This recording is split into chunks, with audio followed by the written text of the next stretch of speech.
Also trending online today, Northern Ireland and the 25th anniversary of the Good Friday Agreement.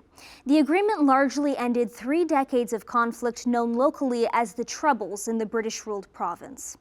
The conflict was between the mostly Catholic Republicans who wanted a united Ireland and largely Protestant Unionists who supported British rule.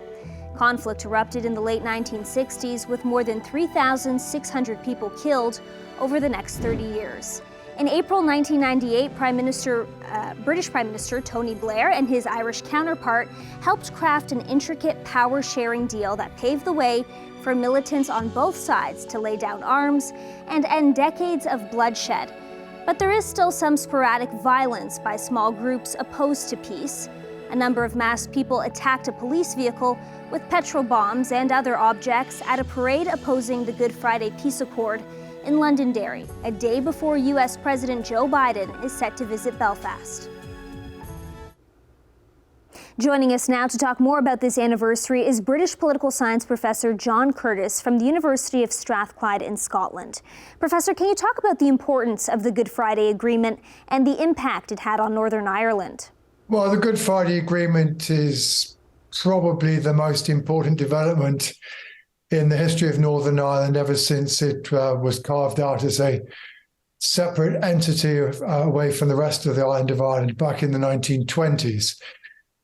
From the late 1970s onwards, Northern Ireland had become characterised by what came to be known as the Troubles. Effectively was civil war, arising out as a result of the feeling by the Catholic community that their position in Northern Ireland was disadvantaged, that they were being discriminated against in terms of housing, education, etc. And of course, the partition of Ireland back in the 1920s itself had been deeply controversial.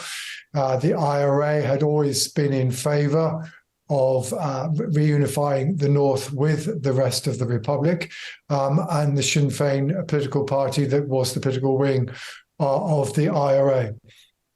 And the truth was that, for nearly 20 years or so, Northern Ireland was a place where, frankly, bombs went off at times, people got killed, etc., etc. And some of the strife indeed also stretched across the Irish Sea with, for example, the occasional bombing and bomb threat in major cities on this side of the Irish Sea. Has there been peace since this agreement was signed, or have these issues come up again? For the most part, there has been peace in Northern Ireland. What it's not, however, been a clear path has been the continuance of those political institutions that were created by the Good Friday Agreement. From the very beginning, one section of political unionism, the Democratic Unionist Party, that was led by the Reverend Ian Paisley, who had long been the hardline unionist in Northern Irish politics, refused to take part in the institutions, or at least only nominated ministers, but was not willing to accept the Northern Ireland agreement that was created on Good Friday. U.S. President Joe Biden will be visiting Northern Ireland tomorrow to commemorate this anniversary. What do you expect for his trip? Well, the truth is it's a relatively limited trip so far as the North is concerned. He's going to spend much more time in the South, tracing indeed his roots in the South. He's going to pay a visit to a university campus in Belfast to open what is a new campus for the university in question, the University of Ulster.